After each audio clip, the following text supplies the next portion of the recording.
Good morning students. आज हम लोग पढ़ेंगे law of parallelogram of forces यानी बलों के समांतर चतुर्भुज का नियम। ठीक है, देखिए क्या होता है। बलों के समांतर चतुर्भुज का नियम है, जैसे कि हमने पिछली बार अभी इससे लास्ट टॉपिक में देखा था। अगर कोई बल है P, एक बल लगा हुआ है, ठीक है, कितने कोण पर लगा, 36 से एक्स एक्सिस से कितने पे, थीटा। ठीक है, तो वो दो बलों में वियोजित हो जाता है, टूट जाता है या डिवाइड हो जाता है।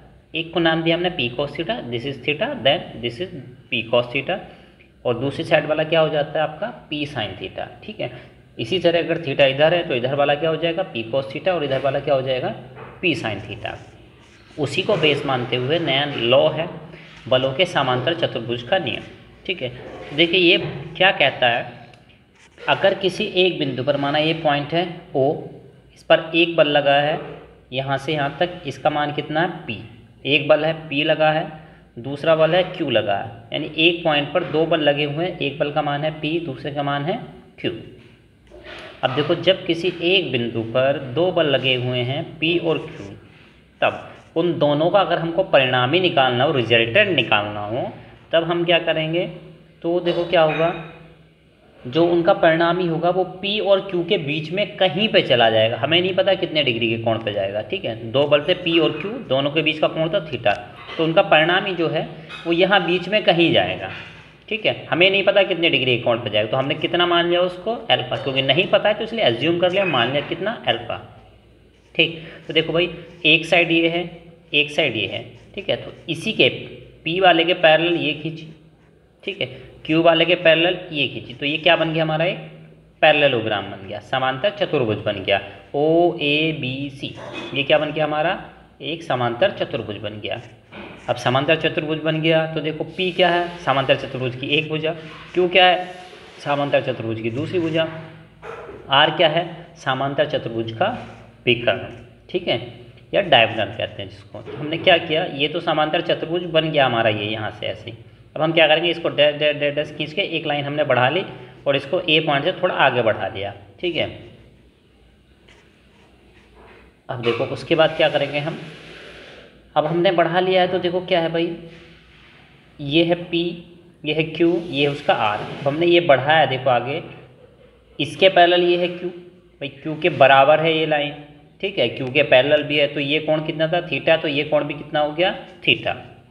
अब देखो भाई, ये है Q, ठीक, और ये कोण है थीटा, तो ये कितना होगा, Q cos थीटा, क्योंकि ये थीटा है तो ये क्या हो जाएगा Q cos थीटा, और ये कितना हो जाएगा Q sin थीटा। ठीक है, अब देखते हैं, इतनी बात समझ में आई। तो अब देखो ये क्या कह रहा है, अब स्टेटमेंट पढ़ते हैं। कह रहा है कि किसी बिंदु पर कार्य कर रहे दो बलों का परिमाण, अगर किसी बिंदु पर दो बल कार्य कर रहे हैं तो उनका जो परिणामी होता है, ठीक है, परिमाण होता है तथा दिशा। ठीक है, यानी उन दोनों का परिमाण और दिशा एक समांतर चतुर्भुज की दो आसन भुजाओं द्वारा निरूपित किया जा सके। यानी दो बल हैं P और Q, अगर उन दो बलों को परिमाण में और दिशा में दो समांतर चतुर्भुज की आसन भुजाओं, आसन भुजाओं का मतलब है एक दूसरे लगी हुई। देखो भुजाएं तो ये भी हो सकती हैं, C भी एक भुजा हो गई, एक भुजा ये हो गई, तो नहीं, कौन सी भुजा लेनी, आसन, यानी लगी हुई आपस में अगल बगल वाली, एक ये और एक ये। ठीक है, दो आसन भुजाओं से निरूपित किया जाए तो उन बलों का परिणामी, तो अगर इनका परिणामी निकालना हमको P और Q का, ठीक है, परिमाण और दिशा में दोनों में निकालना है ना परिणामी, तो किसके बराबर होगा, समांतर चतुर्भुज के विकर्ण के द्वारा निरूपित किया जा सकता है। तो उसका जो परिणामी होगा वो किसके द्वारा निरूपित किया जाएगा, किसके द्वारा प्रदर्शित किया जाएगा, या किसके द्वारा फाइंड कर सकते हैं हम, परिणामी, यानी कि R के द्वारा। ठीक, तो हमें R का मान निकालना है, यानी इन P और Q का परिणामी का मान निकालना है। ठीक, देखते हैं कैसे निकालेंगे। देखिए भाई, ये आपको त्रिभुज दिख रहा होगा, ये वाला, ठीक, ये देखो क्या है, ये विकर्ण है। ठीक, ये क्या है, ये आधार है, ये क्या है, ये लंब है। तो कौन सा त्रिभुज ले रहे हैं हम, BOD, ये वाला त्रिभुज ले रहे हैं। तो इसमें देखो हम लिखेंगे कर्ण का स्क्वायर। ठीक है, ये क्या है, कर्ण। ठीक है, कर्ण का स्क्वायर यानी OB, कर्ण का स्क्वायर बराबर OD, यानी कि आधार का स्क्वायर, प्लस DB या BD बराबर क्या है, लंब का स्क्वायर। तो कर्ण का स्क्वायर बराबर आधार का स्क्वायर प्लस लंब का स्क्वायर, ये हम सबको पता है, ये फॉर्मूला होता है, पाइथागोरस थ्योरम होती है। उसके बाद आगे देखते हैं, ओ बी को इसको ऐसे लिखा रहने दिया, ओ डी ये यहाँ से यहाँ तक है, तो हमने इसको तोड़ लिया, यहाँ से यहाँ तक एक पार्ट कर लिया, यहाँ से यहाँ तक दूसरा पार्ट कर लिया, तो देखो इसको क्या लिख दिया, ओ ए प्लस ए डी इसका स्क्वायर प्लस बी डी का स्क्वायर, ऐसे का ऐसे ही। अब उसको जब तोड़ लिया तो देखते हैं भाई, ओ बी इसका मान क्या है आर, तो आर स्क्वायर रख दिया, ओ ए का मान कितना है पी, ठीक है, तो पी रख दिया इसकी जगह, ए डी का मान कितना है क्यू कोस थीटा, तो इसकी जगह रख दिया क्यू कोस थीटा पूरे का होल स्क्वायर है पहले से, प्लस बी डी का मान कितना है क्यू साइन थीटा, तो क्यू साइन थीटा रख दिया, ठीक। उसके बाद हमने इसको खोला तो p प्लस क्यू का होल स्क्वायर खोला, तो P square plus Q square cos square theta plus 2p और क्यू कोस थीटा, ये खोला प्लस दूसरे का स्क्वायर ये, तो क्यू साइन स्क्वायर थीटा। अब देखो क्या है इसमें, ये क्यू साइन स्क्वायर थीटा है, ये क्यू कॉस स्क्वायर थीटा, तो दोनों क्या करेंगे, कॉस स्क्वायर थीटा दो जगह आ रहा है तो दोनों को एक जगह ले आएंगे, ठीक है।